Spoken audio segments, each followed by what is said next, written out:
Will forbearance plans lead to a tsunami of foreclosures? At the onset of the economic disruptions caused by the COVID 19 pandemic, the government quickly put into place forbearance plans to allow homeowners to remain in their homes without making their monthly mortgage payments. Today, almost 3 million households are actively in a forbearance plan. Though 29.4% of those in forbearance have continued to stay current on their payments, many have not. Yanling Mayer, principal economist at the CoreLogic, recently revealed a distributional analysis of forborne loans. Payment status reveals that more than one third, 39.1%, of all forborne loans are now 150 plus days behind payment, while as many as 1 in 4 are 180 plus days past due. These homeowners have been given permission to not make their payments, but the question now is how many of them will be able to catch up after their forbearance program ends?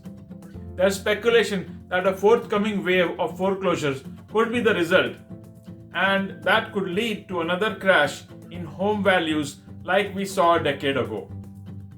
However, today's situation is different than the 2006-2008 housing crisis, as many homeowners have tremendous amounts of equity in their homes.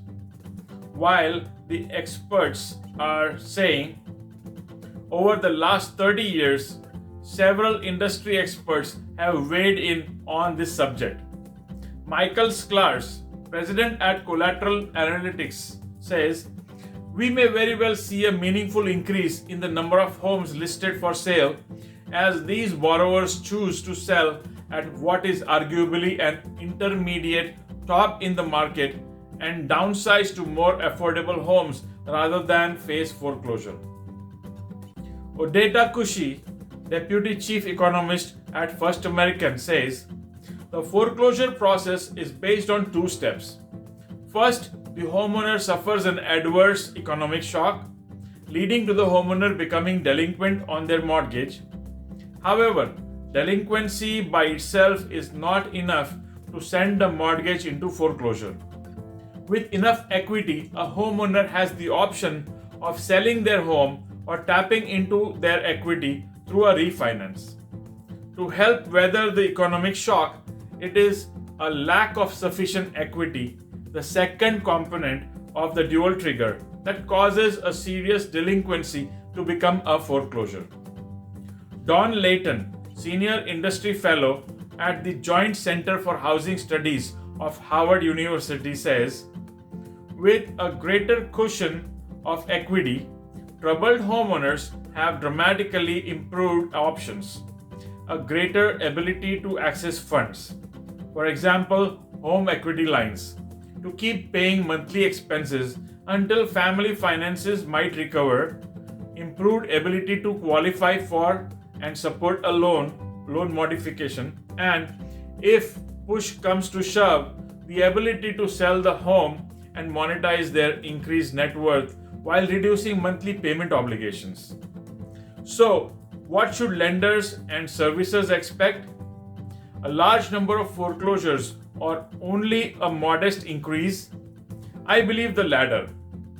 With today's positive equity situation, many homeowners will be able to use a loan modification or refinance to stay in their homes.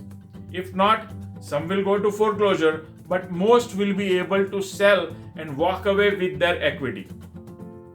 Won't the additional homes on the market impact prices? Distressed properties, that is foreclosures and short sales, sell at a significant discount. If homeowners sell instead of going into foreclosures, the impact on the housing market will be much less severe. We must also realize there is currently an unprecedented lack of inventory on the market. Just last week, Realtor.com explained, nationally, the number of homes for sale was down 39.6%, amounting to 449,000 fewer homes for sale than last December. It's important to remember that there weren't enough homes for sale even then, and inventory has only continued to decline. The market has the potential to absorb 500,000 homes this year without it causing home values to depreciate. Bottom line, the pandemic has led to both personal and economic hardships for many American households. The overall residential real estate market, however, has weathered the storm and will continue to do so in 2021. My name is Tony Poppet, and I'm a realtor and mortgage loan originator from Roseville, California. Thank you for watching. Have a nice day and stay safe. Bye bye.